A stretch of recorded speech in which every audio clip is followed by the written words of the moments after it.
Alhamdulillah, kita dah selesai satu sesi untuk pada malam ni. Segi penerangan dan ceramah yang amat bermanfaat bagi saya lah. Banyak benda-benda baru yang kita dapat kongsi bersama pada malam ni, dan kita boleh amalkan pada Ramadan yang terdekat ni, yang mungkin menjadi Ramadan terakhir kita. Jadi gunalah dan rebutlah Ramadan yang akan kita hadapi ini sebaik mungkin, insya-Allah. Jadi saya ada beberapa soalan yang telah sampai ke handphone saya ni lah. Yang pertama yang boleh saya baca adalah, apakah beza antara solat tarawih 8 dengan 20 rakaat? Ada tak kelebihan tertentu ataupun yang mana lebih baik antara kedua-dua tu? Jadi yang jawab dulu saya satu-satu lah, sebab soalan yang agak kontra antara satu sama lain. Jadi saya agak Ustaz boleh jawab satu persatu lah. Jadi itu soalan pertama. Wallahualam. Beza 8 dengan 20, 12 rakaat beza. Dan itu perbezaan yang pertama.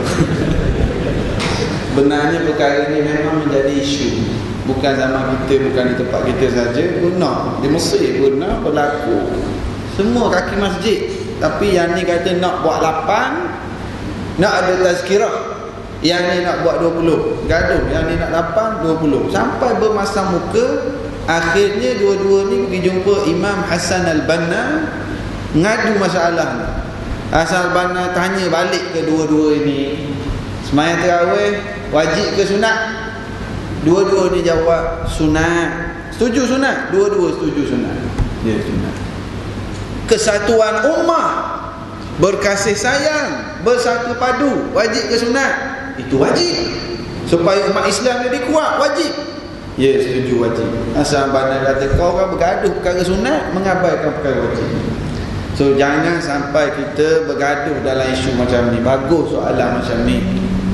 Antara 8, biasanya orang buat 8 di tempat kita lah, 8 plus tazkirah, atau 20 tanpa tazkirah. Mana lebih afdal? Mana lebih afdal?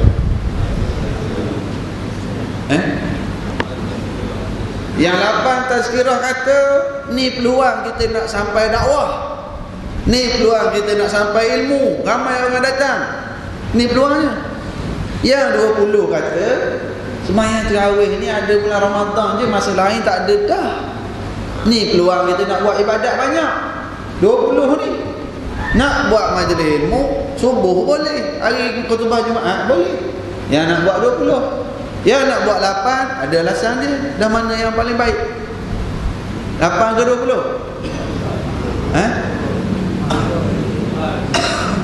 Ada 20, ada 8. Ni khilaf ulama al-amin. Masing-masing ada hujahnya. Ambil satu kesimpulan pertama, yang paling afdal ni yang pertama sekali. Yang paling afdal ialah yang paling ikhlas dan paling khusyuk kepada Allah. Tanda dia ikhlas, dia tak sibuk condemn orang lain. Itu tanda orang ikhlas. Aku nak buat 8 dan tazkirah, aku buat. Orang nak buat 20, silakan. Ada juga dalil. Aku nak buat 20, dia orang nak buat 8 dengan tazkirah, tak apalah, silakan. Orang ikhlas begitulah memang. Orang yang ikhlas, kan? Kalau dia buat 20, dia duk kutuk orang buat 8. Dah lah buat 20, 9.5 habis dah 20. Imam nak balik tengok cerai kerama, drama swasta. Ya. Jadi bukan musim apa lain. Jadi kita letak asas sekali. Yang pertama, yang paling afdal ialah yang paling ikhlas, yang paling khusyuk pada Allah. Okey, sekarang nak buat 20 ke nak buat 8, dua-dua tak apa, tak jadi masalah.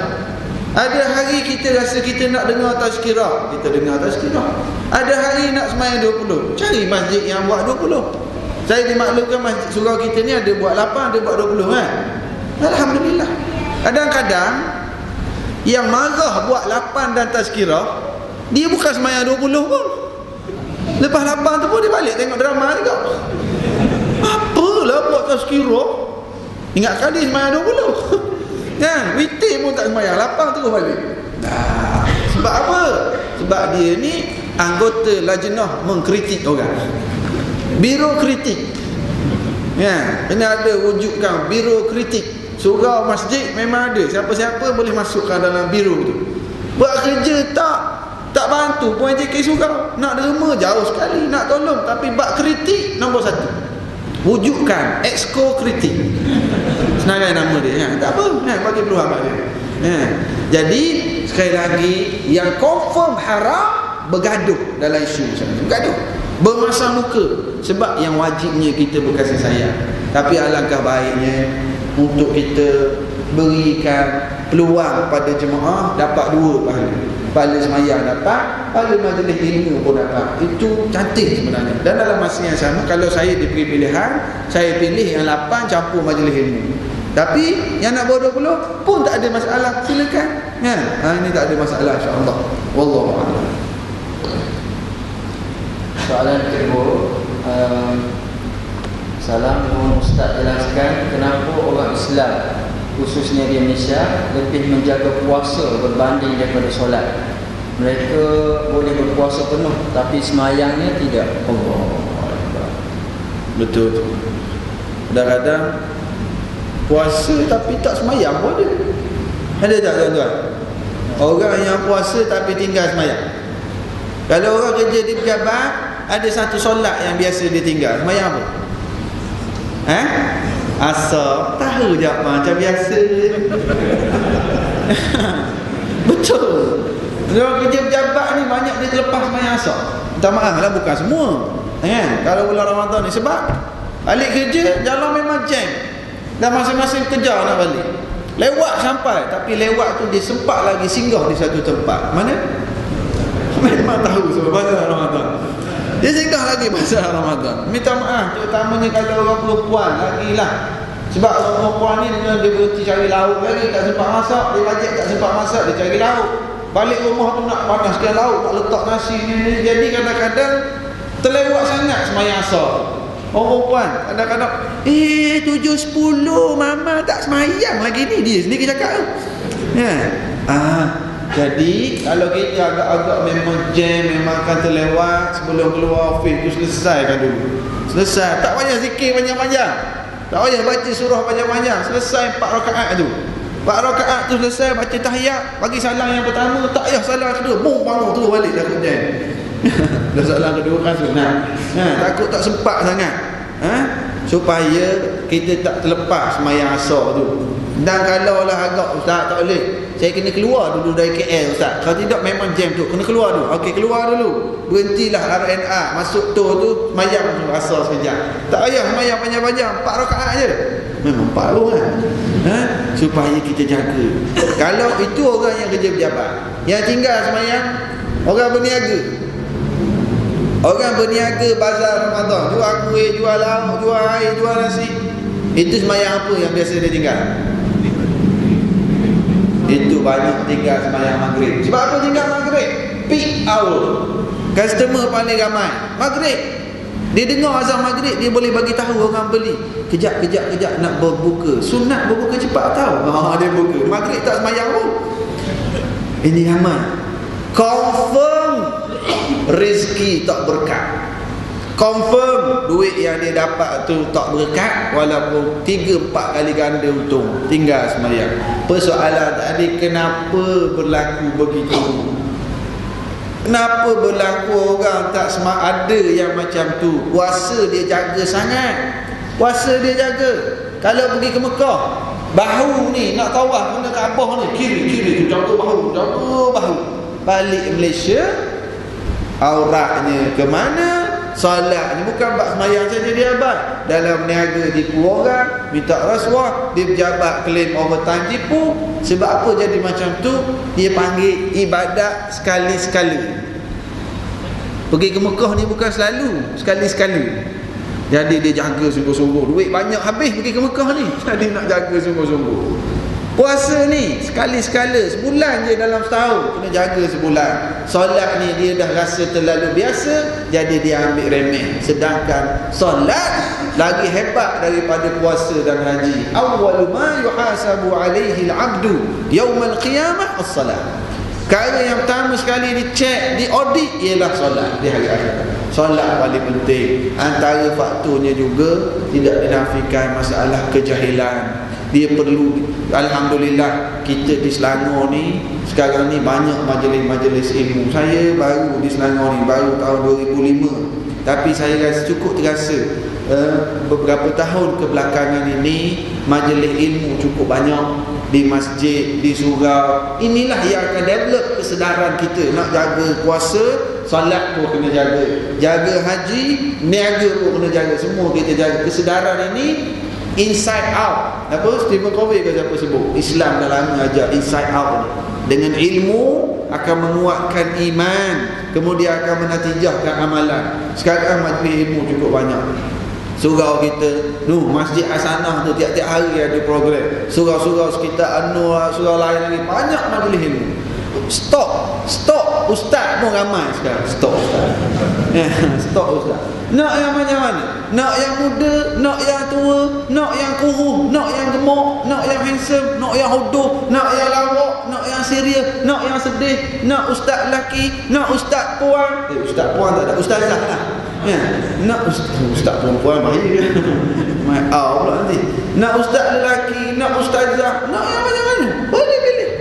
Ni dekat UKM kita ada pensyarah ramai, boleh rujuk, boleh jemput dia orang banyak. Ada usia tu, Allah.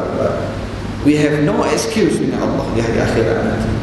Untuk kata tak faham lah bab semayang, bab ni kita sekarang ni majlis ilmu cukup banyak. Inilah yang kita nak bawa kesedaran. Bawa anak-anak kecil, cucu bawa datang surau ni. Waktu tarawih nanti pun bawa dia orang. Bawa anak-anak, jinakkan mereka dengan masjid surau. Ustaz, masalah kalau bawa budak-budak ni, dia orang bising. Kita nak semayang, dia orang berlari kat belakang. Tuan-tuan, berlari ni memang bidang tugas budak-budak dah. Memang bidang kerja dia. Kalau bapak budak berlari dalam surau, itu masalah. Jadi kita jinakkan mereka dengan surau, dengan masjid. Kita gereja, padri bila tengok budak, how are you son, what do you want, bagi duit, bagi makan. Kita sepatutnya buat lebih lagi mencontohi Rasulullah SAW. Kita kena jadi mesra pelanggan. Anak-anak kecil datang seronok, lagi seronok bagi kerja kat dia orang. Bagi kerja, cara nak lekat ni bulan Ramadan. Kalau buka puasa mana nak basuh periuk, basuh pinggan, suruh dia orang buat kerja, bagi upah RM10. Buat kerja, ustaz dia datang kerana duit, biarlah, biar dia terikat dengan masjid surau, bagi upah. Oh, dia seronok dapat RM10 sehari, boleh top up. Seronok ini. Delegate, bagi tugas, dia rasa dia ada peranan, dia ada boleh buat sesuatu. Bina hubungan tersebut dengan majlis-majlis ilmu. Allah. Nampak gaya ustaz kena singkatkan jawab soalan-soalan sebab SMS bertalu-talu masuk Allah. Nak kejar masa, kita ambil masa kejadian siap. Sejuk, makanan sejuk tak apa ustaz. Panas. Boleh. Cuma tak ada yang tinggal jauh, nak balik jauh ada. Ada tinggal Bandar Selawi kan? Soalan ada lebih kurang dalam 9 lagi. Saya cuba baca untuk ni Ustaz ni. Assalamualaikum, saya Abdul Rahman, nak bertanya penjelasan pintu syurga Ar-Rayyan dikhususkan untuk orang puasa Ramadan sahaja atau puasa sunat yang lain? Juga boleh ke Ustaz penjelaskan bagaimana seharusnya berpuasa untuk masuk ke syurga Ar-Rayyan itu? Apakah cukup sekadar puasa Isnin Khamis? Ustaz disebut as-saimun, aina as-saimun, orang-orang yang menjaga ibadah puasanya. Orang-orang yang menjaga ibadah puasa, dalam hadis tersebut tidak sebut puasa Ramadan ke puasa sunat. Walau bagaimanapun, orang-orang yang jaga ibadah puasa, antara hasil yang diperolehi daripada tarbiyah Ramadan, dia juga jadi rajin nak puasa-puasa yang lain. Bermula dengan Syawal, puasa 6 hari dalam bulan Syawal. kemudian puasa Isnin Khamis, itu mengikut kadar kemampuan masing-masing. Tapi dalam hadis dia tak sebut puasa sunat ke puasa Ramadan sahaja ke, tak disebut. Tapi as-saimun ialah orang-orang yang menjaga betul-betul ibadah puasa. Moga-moga kita berpeluang untuk masuk melalui pintu tersebut, insya-Allah. Wallahu a'lam. Soalan seterusnya, Ustaz, macam mana kalau orang berbuka puasa dalam bulan puasa disebabkan kerja berat ataupun kerja emergensi? Apa pandangan Ustaz? Kerja berat, kerja emergensi tu tak faham maksud kerja emergensi. Macam kalau kerja bina bangunan kot, kalau kerja berat ni. Kalau kerja gitu, wallahu alam, menurut kalau ikut pendapatan saya lah, tak boleh berbuka. Sebab yang berbuka hanya yang berkait dengan sakit ataupun musafir. Sakit ataupun musafir. Saya pernah tengok masa di Yaman dulu, orang Somalia, orang yang bekerja buat highway ke kawasan padang pasir pun, alhamdulillah mereka boleh puasa. Boleh puasa. Kerja berat tak boleh tinggal puasa. Yang boleh tinggal ialah yang bermusafir ataupun yang sakit, ya. Dan yang uzur-uzur syar'i yang lain lah. Wallahu alam, kerja berat tidak termasuk dalam uzur syar'i. Sakit lain, kerja berat lain. Dan Ustaz, dia cari rezeki macam tu Ustaz, silakan cari rezeki, buat yang termampu, moga-moga diberkati oleh Allah Subhanahu wa taala. Wallahu. Soalan berikutnya, salah, bagaimana pula kalau kita mengambil produk yang boleh menahan lapar pada bulan Ramadan? Apa hukumnya? Produk untuk menahan lapar, maknanya dia makan sahur, dia cari produk-produk makan apa? Burger atau apa? Teh kuda, tak apa-apa. Itu tak ada masalah, silakan. Yang penting nak makan produk tu sebelum subuh. Yang penting makan produk tu sebelum subuh, makan. Ataupun dia nak makan 2 periuk makan sahur supaya dia tak lapar, silakan, tak jadi masalah. Yang penting masih dalam waktu ibadah puasa. Banyak sekarang ni produk, benarnya bukan produk menahan lapar, produk-produk diet sekarang kan. Makan pagi tak berapa lapar, tak apa, makanlah, itu tak ada masalah. Yang pasti makan sebelum masuk waktu subuh. Wallahu a'lam. Okey, soalan seterusnya, apakah hukumnya kalau kita solat tarawih selain daripada 8 atau 20? Contohnya 10 rakaat sahaja. Boleh, tak ada masalah. Boleh 2 rakaat pun boleh. Dia sembahyang sunat. Dia sembahyang sunat, ya. Ya Allah, rasa malas lah malam ni nak sembahyang 2. Boleh. Dia sembahyang sunat, cumanya kita agak rugilah. Sebab malam tarawih malam ni yang kita terlepas, malam berikutnya kita dah lepas dah fadilat tarawih tersebut. Tadilah kalau kita pegang, kalau aku mati besok macam mana? Tak boleh nak tarawih dah. Ya, jadi Allah Ta'ala bagi peluang. Jadi aku nak ambil lah, paling kurang pun buatlah 8 sekali dengan witir. Tapi kepada yang sembahyang 2, dia nak buat macam mana? Ustaz, ada urusan, saya urusan penting sangat, saya nak naik flight, saya nak pergi sambut tetamu, saya nak settle kerja, dah lepas isyak tu sempat 2 rakaat je tarawih. Macam mana, saya berdosa ke tak? Tak berdosa. Tak sembahyang langsung pun tak apa, sebab benda tu sunat, tapi rugi ya. Dah tak sempat 2 rakaat yang sempat berjemaah. Kerja saya settle pukul 2 pagi Ustaz, baru boleh balik rumah. Boleh tak saya nak sembahyang sendiri di rumah? Boleh, sembahyang lah. Dah kalau saya balik letih sangat dah Ustaz, nak terus tidur lah. Wallahu a'lam. Apa hukum apa akan jadi pada puasa kita kalau terkeluar mani dengan tidak sengaja? Keluar mani dengan tidak sengaja tidak membatalkan puasa. Yang membatalkan puasa ialah keluar mani dengan sengaja, kan? Dia buat perkara yang menaikkan syahwat, sama ada tengok ataupun bercakap ataupun melakukan apa-apa yang sehingga mengeluarkan mani dengan sengaja, itu yang membatalkan puasa. Kalau jenis tak sengaja seperti tertidur itu tak, dia bermimpi keluar air mani, itu tidak membatalkan puasa. Tidur di siang hari itu tidak membatalkan puasa. Dia kalau dia ni jenis sengaja, dia tahu dah Kalau dia tengok tiang api tu, dia keluar mani. Dia tengok tiang api pun keluar mani. Itu batal puasa. Kan, itu jadi batal lah puasa. Sebab sengaja. Kalau dengan cara yang tidak sengaja tadi, tak apa, tak batal puasa. Soalan berikutnya, sampai ingatkan satu nombor tu satu soalan. Akhir-akhir ni satu nombor tu 3 soalan, 4 soalan. Baca saya. Baca satu je? Okey, saya ambil satu je. Apakah darjah hadis yang menceritakan kelebihan yang akan dinikmati sepanjang menjalankan ibadah solat tarawih? Seperti hari pertama akan diampunkan dosa, seperti bayi yang baru lahir dan seterusnya. Minta pencerahan kepada Ustaz.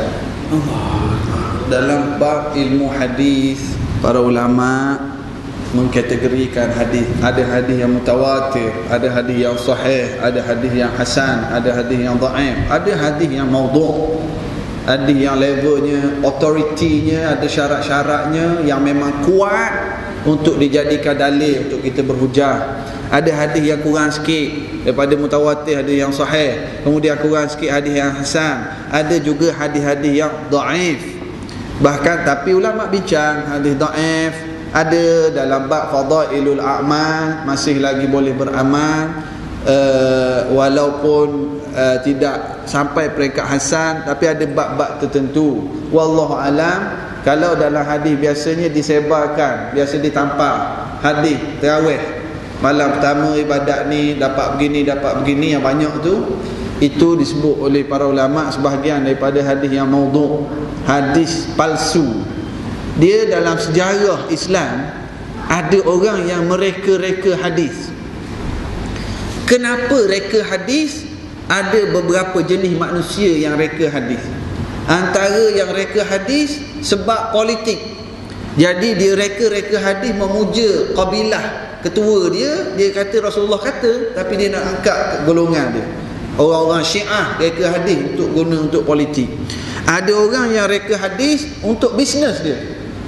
Rasulullah kata nikmat makanan yang terbesar ialah terung. Dia berniaga terung. Bazinjan ada dalam hadis kan, dia jual terung. Sebaik-baik makanan ialah terung. Sabda Rasulullah. Ini reka hadis orang berniaga. Ada orang yang reka hadis kerana nak ajak orang amal agama. Dia tengok orang jauh dari agama, dia pun reka hadis nak suruh orang jadi kuat ibadat. Antaranya ialah dia hadis yang berkenaan dengan fadilah tarawih yang tiap-tiap malam. Malam ni dapat ni, malam ni dapat ni. Itu direka. Kata Ibn Hajar Al-Asqalani, inilah golongan yang mereka hadis yang paling teruk bagi aku, kata dia. Sebab dia nak ajak orang pada agama, tapi dia kata Rasulullah kata yang Rasulullah tak kata pun.